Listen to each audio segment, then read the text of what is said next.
Boa noite para todos vocês.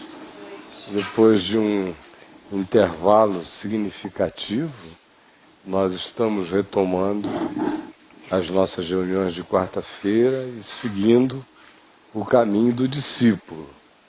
No nosso último encontro, eu falei pela segunda vez no texto de Mateus 17 sobre a transfiguração, dando sequência ao que nós estamos vendo já há mais de 4 meses. E nós tivemos no primeiro dia dessa sequência que começa no capítulo 17, na transfiguração, aquela afirmação da sequência dos pilares do caminho do discípulo. Aí nós vimos que o número 1 é: tu és o Cristo, Filho do Deus vivo, com todas as implicações do que a gente tratou horas a fio nos meses passados. A segunda é a decisão pelo negar a si mesmo e o tomar a cruz. Portanto, o segundo balizamento essencial é a cruz, com tudo o que a gente viu dos meses em sequência, e para aqueles que porventura estejam chegando agora, e para aqueles muitos outros que estão nos vendo ao vivo pela VMV-TV e que não tenham feito a sequência, é só irem lá na VMV-TV e reuniões com o Caio, que são as reuniões de quarta-feira, a maior parte delas, baixarem e verem tudo no On Demand para se atualizarem. O terceiro pilar foi o da glória.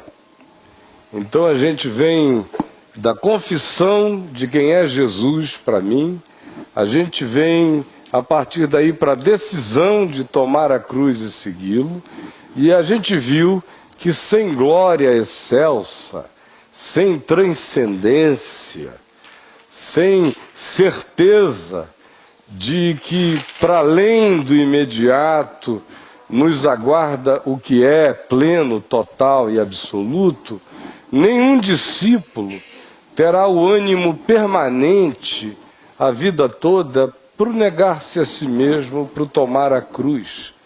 Nós somos alimentados pela glória.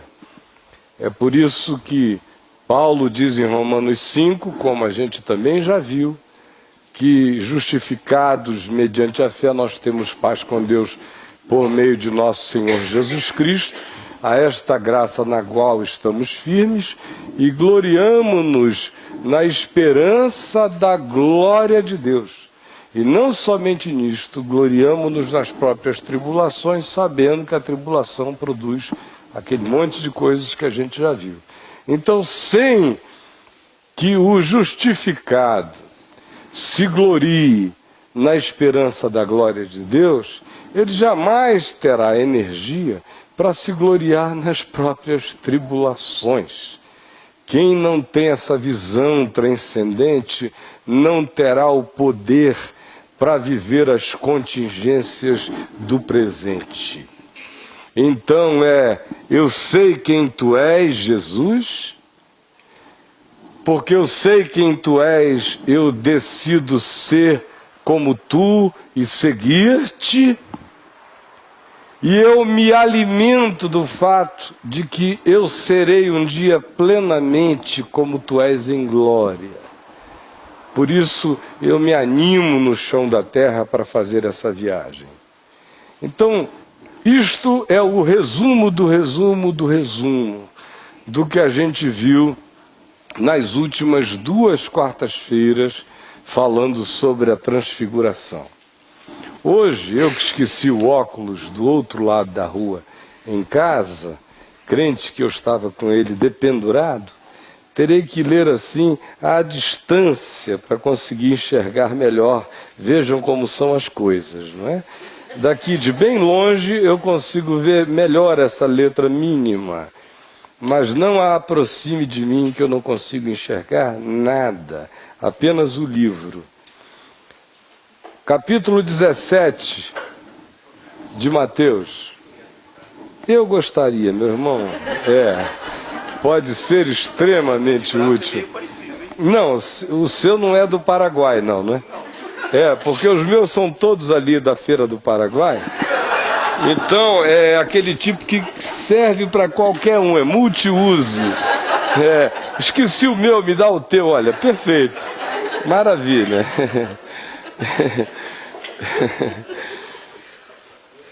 6 dias depois, toma Jesus consigo a Pedro e aos irmãos Tiago e João e os leva em particular a um alto monte. A gente viu aqui essa coisa da particularidade, a gente viu que por que ele escolheu 3 no meio daqueles, a gente viu a questão de cada um em cada fase, nem todo mundo, embora ande junto, está conseguindo ver as mesmas coisas. A gente viu muita coisa. Vão lá na VMVTV, aproveitem, baixem, porque me dá pena de pensar que não se guardou. Então, os leva em particular a um alto monte, provavelmente o Monte Hermon, como a gente tem repetido sempre. Eles estavam indo na direção de que cidade? Cesareia de Filipe, que fica onde?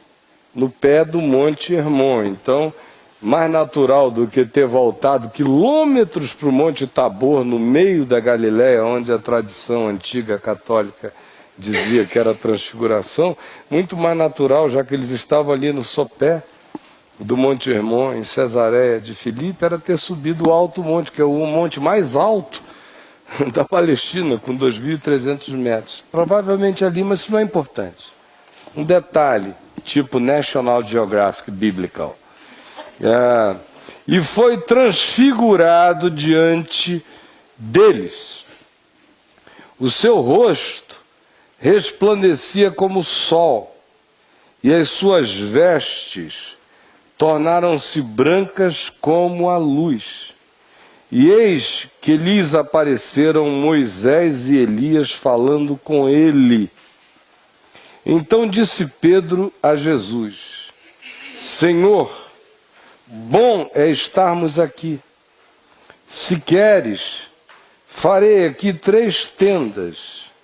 Uma será tua, outra para Moisés, outra para Elias. Falava ele ainda quando uma nuvem luminosa os envolveu. E eis vindo da nuvem uma voz que dizia: Este é o meu filho amado, em quem me comprazo, a ele ouvi. Ouvindo-a, os discípulos caíram de bruços, tomados de grande medo.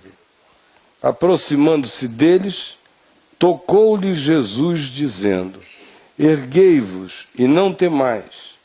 Então eles, levantando os olhos, a ninguém viram, senão só a Jesus. Meu mano amado, muito obrigado por esse recurso utilíssimo. Agora eu prefiro que você fique com ele para você acompanhar a leitura, tá bom? Para ninguém perder nada, né? Olha só, gente querida.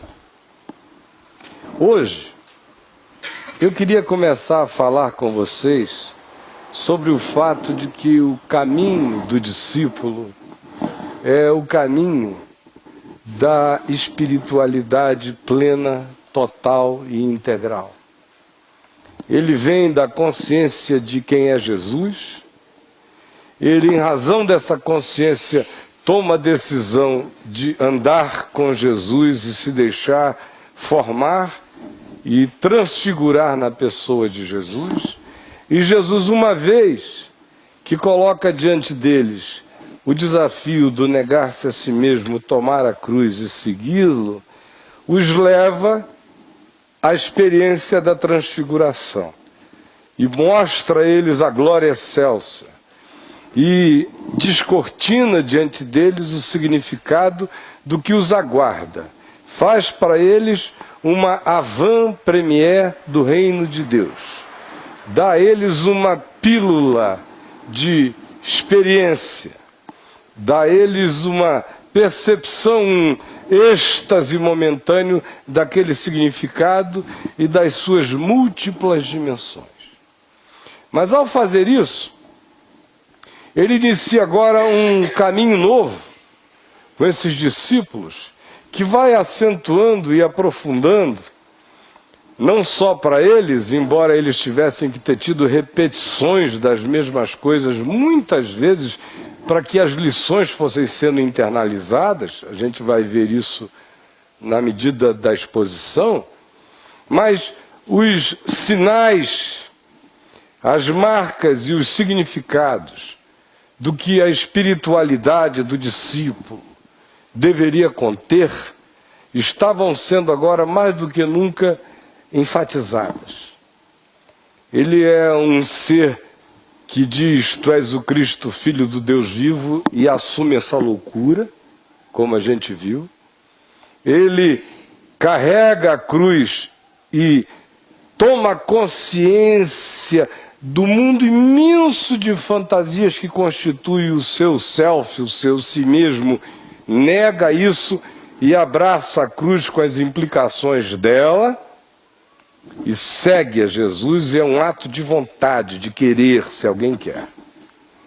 E Jesus agora abre e descortina diante dele essa percepção do excelso, do eterno, do maior, e ao fazer isso, introduz à mente deles alguns elementos que são importantíssimos para eles no momento e haveriam de ser importantíssimos para quem quer que tenha tido os olhos abertos no curso desses últimos 2000 anos, para perceber o significado da verdadeira espiritualidade, da verdadeira consciência do que significa experimentar Deus como discípulo no mundo.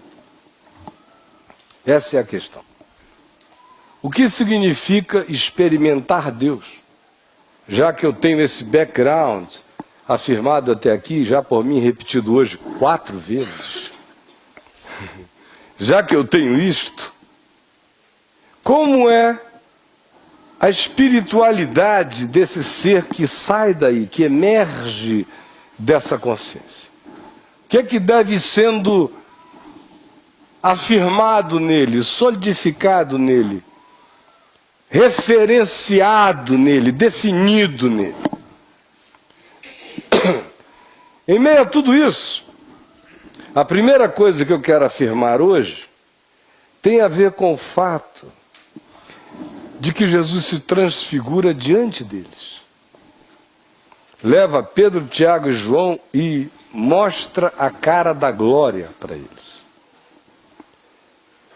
Paulo vem a falar existencialmente sobre este acontecimento que para Paulo é transformado depois num fenômeno universal para qualquer que seja o discípulo, não mais para Pedro, Tiago e João, não mais apenas em particular, mas agora para todos nós. Como ele diz em 2 aos Coríntios, no capítulo 3, veja aí. 2 aos Coríntios, capítulo 3. E veja a alusão que Paulo faz aos mesmos elementos da transfiguração aqui de Mateus 17 e das outras manifestações sinônimas, sinóticas dela, idênticas em Marcos e em Lucas. Mas vejam aqui, em 2 aos Coríntios, no capítulo 3, e vejam a semelhança do fato de que inclusive Moisés aparece aqui, como lá na transfiguração. Posso pegar seu óculos emprestado de novo, meu amado? Muito obrigado. Como Moisés aparece lá na transfiguração, ele aparece aqui também.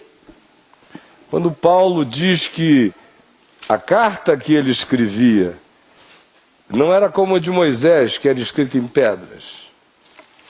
Aqui se escrevia agora, nessa nova era do Espírito de Deus, da ação do Evangelho no íntimo de todo ser humano que deseje.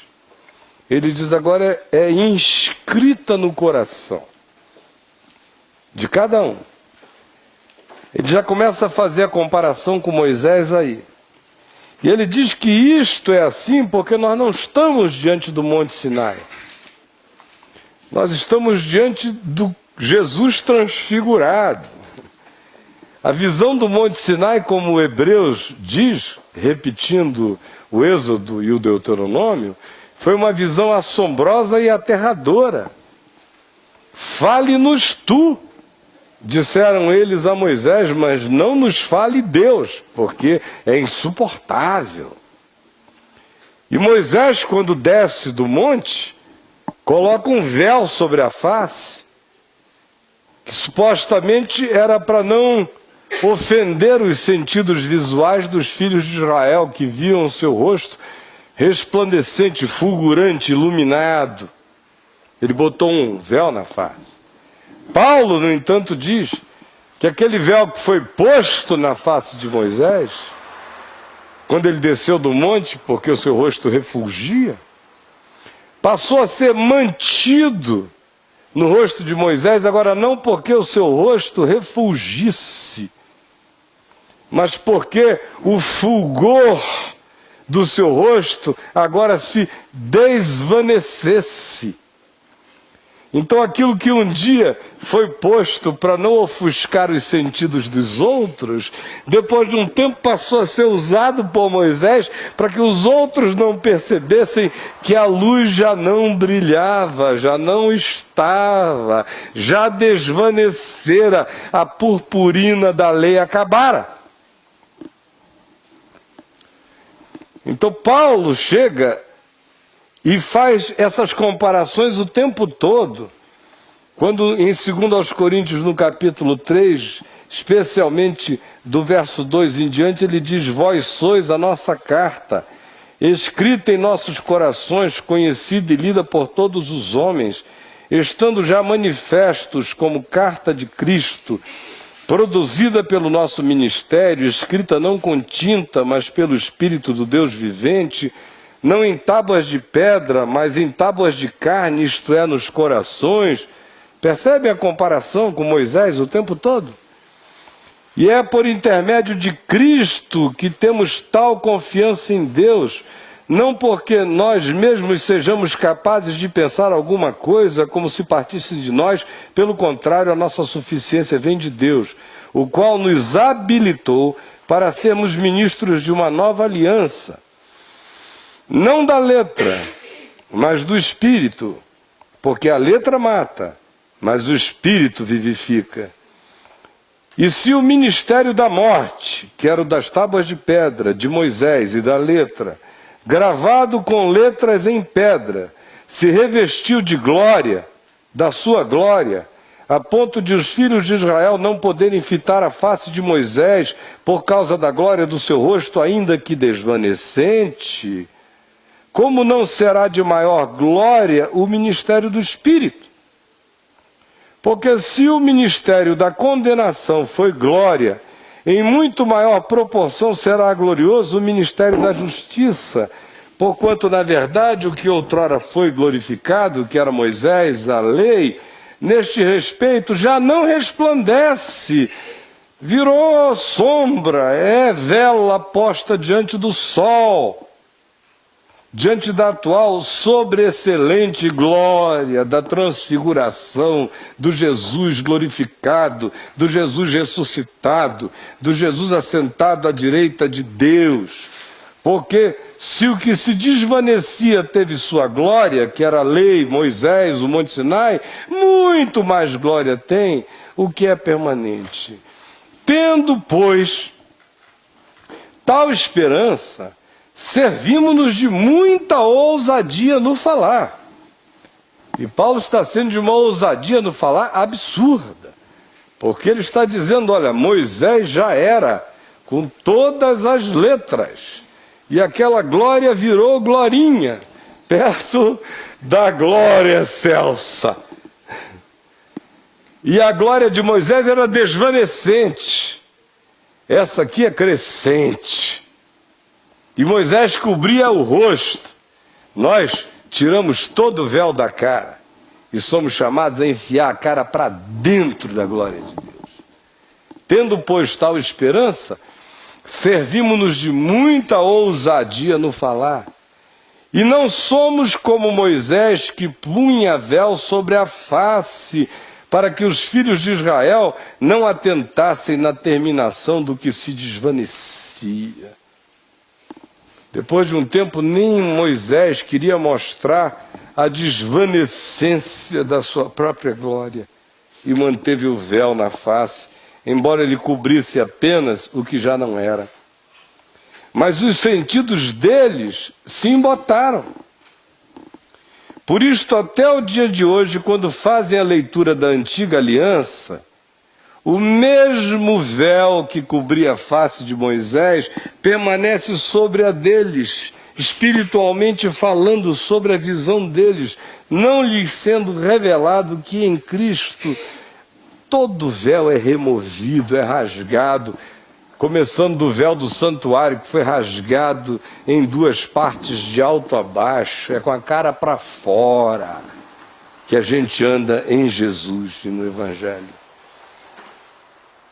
Quando, porém, algum deles se converte ao Senhor, o véu lhe é retirado. Ora, o Senhor é o Espírito. E onde está o Espírito do Senhor, aí a liberdade, aí não há véu, aí a cara é de fora, aí só vale o que é. O que não é, a gente não precisa nem esconder, porque é melhor apresentar o que não sendo seja verdade e realidade, do que a gente fazer de conta acerca de qualquer coisa que não seja a verdade do nosso ser. Portanto, liberdade para abrirmos os olhos, liberdade para botarmos a cara para fora, liberdade para sermos levados por Jesus a este lugar aonde se diz, e ele se transfigurou diante deles. Sem medo e sem véu. Sem nenhuma recomendação de Jesus, olha, vamos preparar um véu. Se um Jesus politicamente correto, ele diz, olha, daqui a pouco eu vou entrar num estado, um Jesus paranormal politicamente correto. Daqui a pouco eu vou entrar num estado de elevação, de brilho facial, mais poderoso do que o sol. Minhas vestes vão ficar resplandecentes como a alva luz. Então eu recomendaria a vocês também, porque vão aparecer Moisés e Elias em glória. E também uma nuvem luminosa está chegando por aí, que vai envolver todo mundo. Eu proporia que todo mundo usasse um véuzinho, ou um óculos escuro, se ele fosse mais moderno, para ver melhor em 3D. Mas vamos cobrir a face, que é para não haver o ofuscamento, o choque. Não, ele não diz nada, só diz, venham comigo. Moisés deixou todo mundo lá embaixo. Jesus não levou todos com ele, mas levou 3 que já estavam preparados para ver. E apresentou diante deles aquilo que não apareceu a Moisés no Monte Sinai. No Monte Sinai era clangor de trombeta, era fogo ardente e chamejante, eram nuvens grossas, densas, sebéis escuros, era pavor e um som lancinante e apavorante, e o povo lá embaixo panicado e desesperado, dizendo, a gente vai morrer, vira Deus para lá. Aqui não é o Pai. Jesus leva a gente normal com ele, sobe e não disse nada, simplesmente transfigurou-se diante deles. Aconteceu. Sem preparação, sem coisa alguma. Sem véu nenhum. Sem nenhuma necessidade de que o indivíduo tivesse que se preparar para ver a glória de Deus.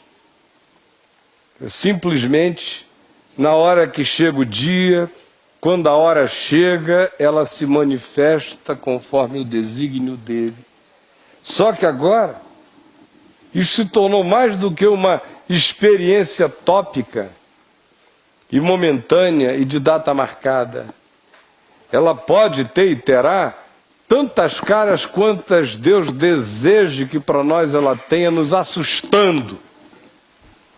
No entanto, o que Paulo descreve não é um encontro tópico com a glória de Deus. Glória de Deus é Cristo. Quando a gente encontra com Jesus, a gente encontra com a glória de Deus, assim como no fim da narrativa da transfiguração, desaparece tudo e fica o quê? Somente eles e Jesus. Essa é a glória de Deus. Mas Paulo nos introduz a todos num processo gradual de transfiguração. O que para Pedro, Tiago e João foi uma experiência de data, de um dia, foi tópica, foi espaço-temporal, foi geográfica, foi fotografável, foi testemunhável, foi tão chocantemente palpável que Pedro queria fazer 3 tendas. Mas, por outro lado, foi limitada ao tempo, espaço, a geografia, a hora. De repente começou e de repente acabou. E nenhum deles levou uma caixinha com um souvenir de transfiguração para abrir de vez em quando e se inspirar. Ou guardava na memória e no coração, como Pedro guardou. E na segunda epístola dele ele faz alusão, lembrando-se, recordando-se desse dia e dessa hora, no chamado Monte da Transfiguração, quando ele diz: nós todos que lá estávamos ouvimos do Monte Santo, vindo da glória excelsa, aquela voz que dizia: este é o meu Filho amado, em quem eu me comprazo a ele ouvir. Então esta é uma experiência tópica e arquetípica. A que Paulo descreve é a transfiguração nossa de cada dia. A que Paulo descreve é o caminho nosso na direção do Monte Hermon todos os dias, contemplando Jesus. Nós não somos pessoas do Monte Sinai. Como diz o livro de Hebreus, nós temos chegado ao Monte de Sião. Nós temos chegado à incontável assembleia dos santos e dos anjos e dos primogênitos arrolado nos céus, a igreja dos primogênitos. Nós temos chegado a essa introdução que está toda presente na transfiguração, porque, afinal de contas, Pedro, Tiago e João entram nessa assembleia arquetípica dos primogênitos ressuscitados, da igreja dos santos arrolados nos céus, porque aqui estão Jesus, Moisés, Elias, Pedro, Tiago e João, representantes arquetípicos de dimensões variadas, de momentos distintos da história da consciência humana e da percepção de Deus no mundo. E é acerca disso que o escritor de Hebreus está aludindo quando ele diz: nós temos chegado ao Monte de Sião. E não estava falando do Monte de Sião em Jerusalém, no Monte de Sião espiritual. A Assembleia dos Santos, aos anjos glorificados, a igreja dos primogênitos arrolados nos céus. Esse ambiente dentro do qual nós estamos todos sendo introduzidos. E a transfiguração é arquetípica em relação a mostrar os desenhos básicos dessa catedral invisível extraordinária dentro da qual nós todos estamos sendo colocados, postos, fazendo parte dela, entrando nela, e todos nós, com o rosto desvendado, contemplando como por espelho a glória do Senhor. E por espelho não é esse espelho modernoso do século XXI, que a gente vê melhor no espelho do que até olhando com o próprio olho para si mesmo, não é? Minha esposa tem um espelho lá em casa desses de aumento, que você fica enorme ali, não é? Eu, quando quero me enxergar, eu já não me enxergo muito bem mesmo. Imaginem, se eu não consigo ver essa letrinha aqui, eu vou ver algum detalhe no meu rosto. É, de certa forma, conveniente, porque você vê a sua sombra, fica tudo mais bonito. Mas de vez em quando eu chego perto daquele negócio ali, onde os seus poros viram crateras lunares, sabem como é que é? Não é desse tipo de espelho que se está falando aqui. O espelho da antiguidade era um bronze polido, que dava uma, como a gente diz lá no norte, malmente uma impressão. Aquela sua impressão assim. Você sabia que tal, o jeito tá para cá mais, o cabelo tá para lá, mas longe de nitidez. Era o espelho da antiguidade. Então ninguém se engane pensando que é o espelho moderno. Eu estou vendo Jesus bonitinho daqui, tá nada. Está vendo coisa alguma. Está vendo vislumbres. Profetiza em parte, conhece em parte, sabedoria em parte, tudo é em parte ainda. Quanto mais a gente cresce em amor, mais a gente vai chegando à plenitude, ao que é perfeito. Mas enquanto o amor não for perfeito em mim, eu serei em parte. Quanto menos amor em mim, mais particionado e diminuído eu estarei. Quanto mais amor em mim, mais completo estarei. Mas amor absoluto em mim, só no dia em que eu me tornar como Ele é. Antes desse dia chegar, eu o contemplo. Levou Jesus a um alto monte e transfigurou-se diante deles. A transfiguração está posta diante de mim. Todo dia. E eu agora com o rosto desvendado, contemplando, como por espelho, ainda não vejo com nitidez, mas eu tenho os vislumbres da face do Senhor, da glória do Senhor, do que me está reservado nele. Embora olhos nunca tenham visto, ouvidos nunca tenham ouvido e nunca tenha subido ao coração de homem algum que Deus tem reservado para aqueles que o amam, Deus nolo tem revelado pelo Espírito. De modo que a gente não viu a plenitude de nada, mas a gente todo dia pode ser introduzido na parcialidade de uma percepção nova da glória, que nos ilumina, que nos encandece, que nos transforma. À medida em que você vai fazendo o exercício da contemplação mais profunda, vai metendo a cara desassombradamente para dentro desse santo dos santos e vendo o rosto do Senhor. Quanto mais você ouve e crê, Jesus dizendo, quem me vê a mim vê o Pai. E quanto mais você mergulha no Evangelho, na palavra, e quanto mais mergulhando nela você se dispõe a ir praticando-a, praticando-a, praticando-a. Quanto mais for praticando-a, mais você vai sendo transformado na semelhança do Senhor. E quanto mais transformado na semelhança dele, mais você vai vendo o espelho ganhar nitidez. E quanto mais nitidez, mais você vai se assemelhar, porque é pela percepção de quem Ele é que eu vou me tornando a semelhança dEle. Daí a insistência enorme em se crescer na graça e no conhecimento de Jesus, em não haver contimentos e limitações na gente, como Paulo pede, para que a gente se dilate, para que compreendamos qual é a altura, a profundidade, a largura, a extensão do amor de Cristo. Então, quanto mais a gente vai entrando, mais o processo de transformação de glória em glória, na própria imagem do Senhor, que vai ficando nítida para nós, os pensamentos do Senhor, a vontade de Deus, não como um Uri em Tumim, vou no Uno ou vou no Chevette? Não, não é isso não. Não estou falando disso. A vontade de Deus está manifesta, toda ela, é amor, misericórdia, é paz, é justiça, é bondade. São essas decisões da vida. O mais, use a cabeça, pelo amor de Deus. E pare de Urim, de Tumim.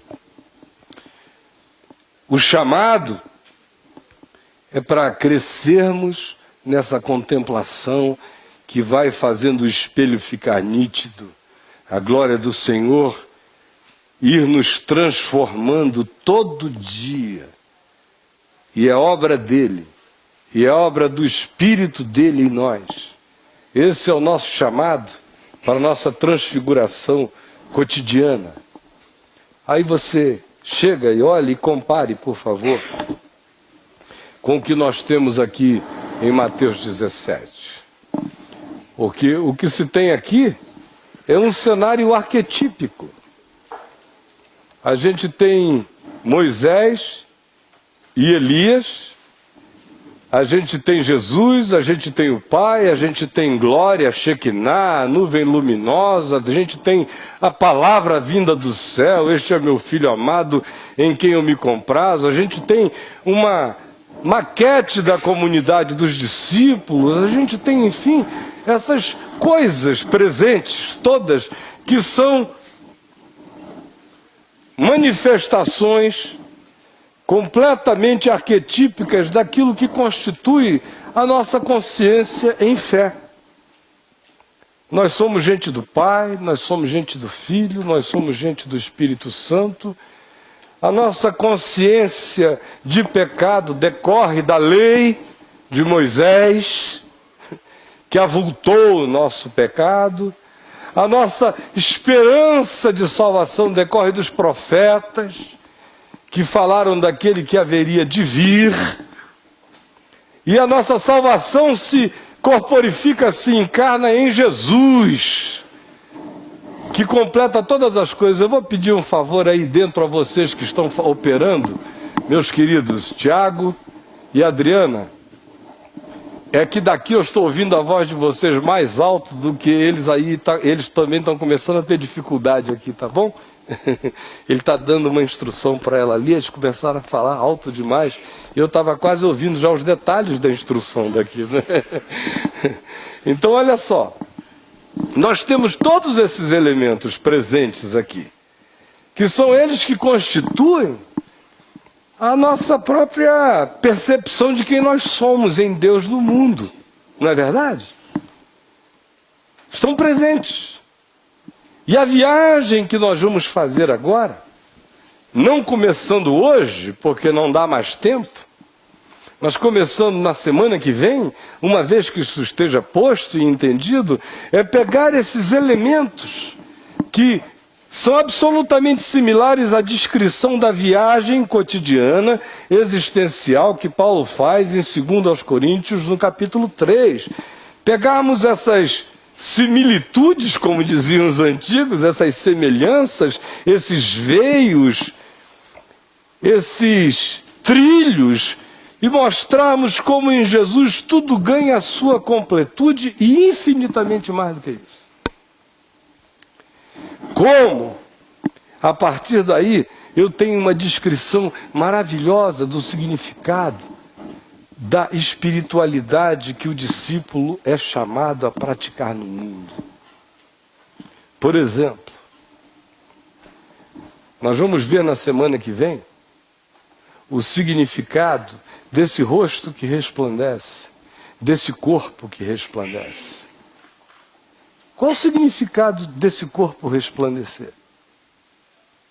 Por exemplo, nos dias de Jesus, para os judeus era blasfêmia total que a glória de Deus pudesse ter tomado conta de um homem.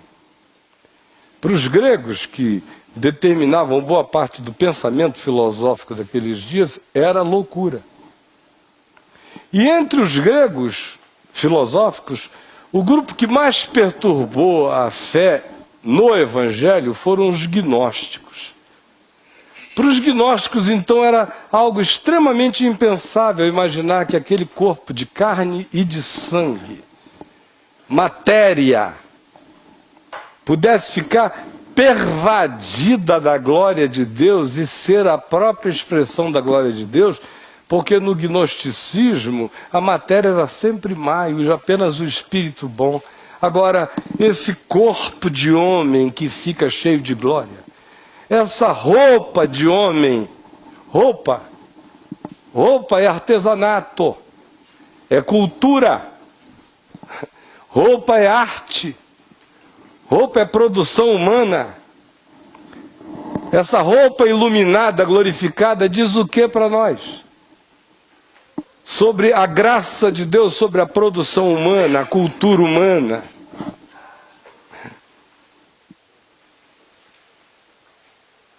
Eu não sei se vocês estão me percebendo. O que essa roupa glorificada diz? Quando ela fica glorificada, ela foi feita por alguém. O tecido veio de algum lugar, foi comprado em algum canto, foi tecido de algum modo, ainda que a de Jesus se dissesse que era muito especial, tecida de alto a baixo, sem costuras, sem emendas, mas não era feito de um material transgaláctico. Veio da terra, ou da ovelha, veio de algum lugar. Mãos humanas teceram, uma arte, um engenho. Ou vocês estão pensando que desceu o Espírito Santo sobre a costureira e ela entrou em transe e fez tudo com Jesus com uma linha que o anjo Gabriel trouxe? Pelo amor de Deus, isso aqui não é o Islã. Senão Gabriel ia trazer até a linha. Gabriel, traz a linha para Gabriel. Pois bem, não. O que isso nos diz? Quando eu fico vendo essa conversinha de... Escuta, eu posso ouvir música que não seja gospel? Vai gospar em outro lugar, mas não me encha a paciência. Todas as coisas me são lícitas, nem todas me convêm. Aquela roupa ali me diz que todas as coisas absolutamente importantes, convenientes da produção humana, da cultura humana, podem ficar cheias da luz da glória de Deus. E quais são as implicações disso para a espiritualidade do discípulo? Mais do que isso, a gente chega e vê a nuvem que vem e se ilumina. Nuvem é água, em outro estado, é H2O, em outro estado, é natureza, é ambiente. É algo que a gente vê no Velho Testamento guiando o caminho do povo de Israel durante o dia. É manifestação da presença de Deus sobre Maria, uma nuvem do Altíssimo te envolverá e tu darás a luz a um filho. Mas era uma nuvem. É natureza. É clima glorificado. Nos fala a mesma coisa que aqueles peixes, aquelas tilápias, provavelmente comidas por Jesus depois que ressuscitou de entre os mortos. Vocês não lembram que não só lá em João 21 ele tinha feito um braseiro e colocado já uns peixes sobre o braseiro, mas também pedira que os discípulos trouxessem alguns dos peixes que tinham acabado de apanhar e que eles puseram ali os assados e uns comeram. E Lucas repete isso significativamente no livro de Atos dos Apóstolos, que eles comeram e beberam com Jesus depois que ele ressuscitou de entre os mortos. Isso se repete no livro de Atos. Para onde foram essas tilápias? Para onde foram essas tilápias? No gnosticismo, elas tinham que ser tilápias espirituais, e o corpo de Jesus tinha que ser espiritual, tinha que ser fantasmagórico. Agora, sair do mar da Galileia e entrar pela boca da carne que se tornou incorruptível e glorificada, serem comidos e entrarem em glória,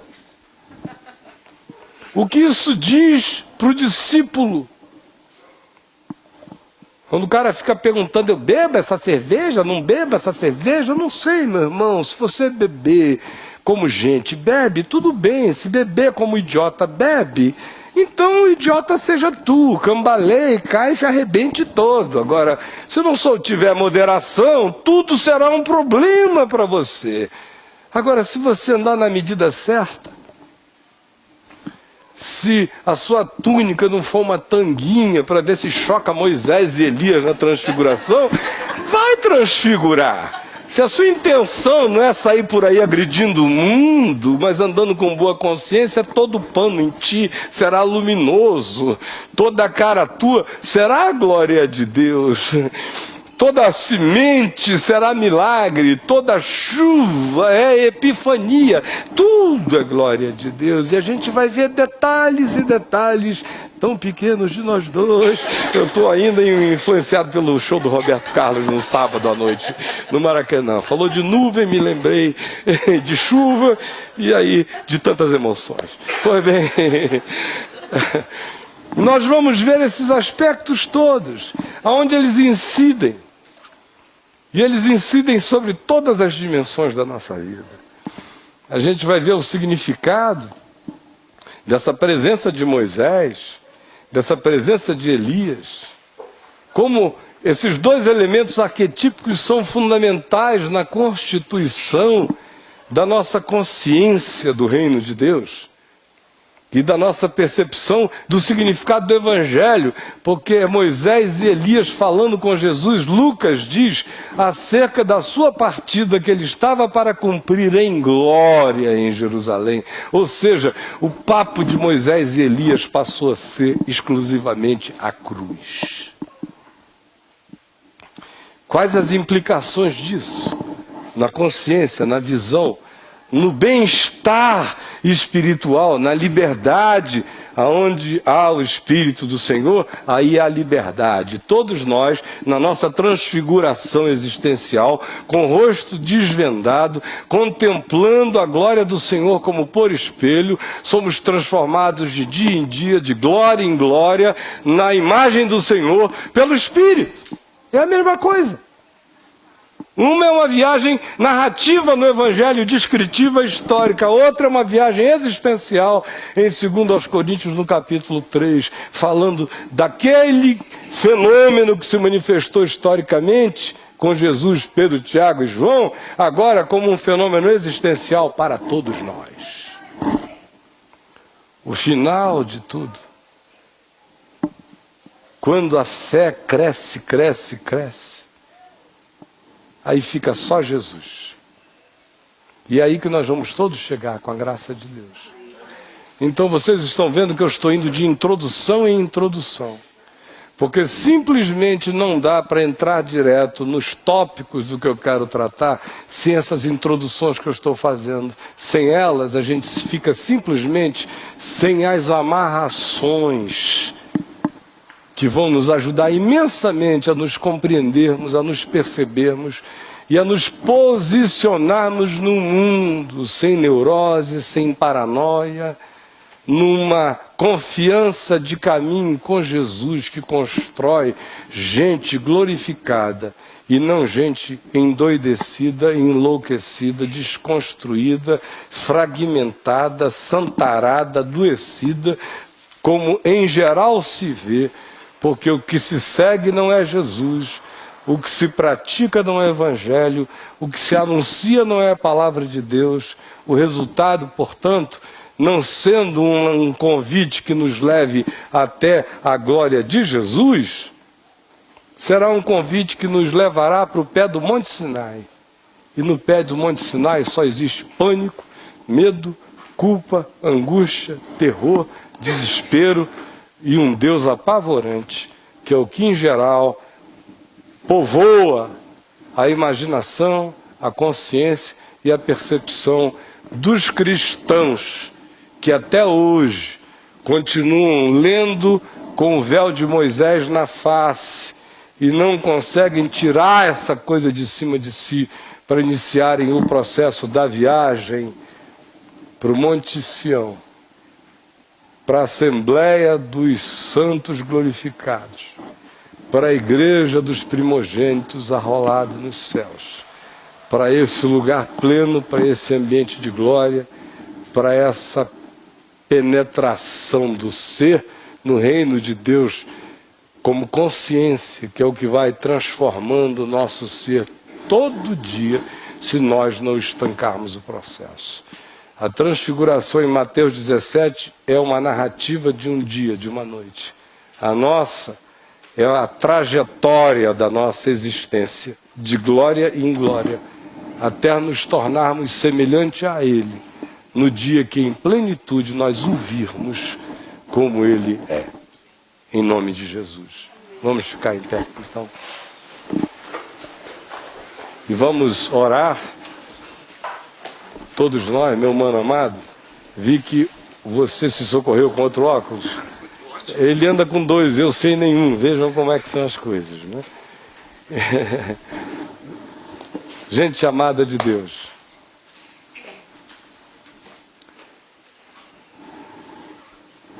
vamos orar todos nós.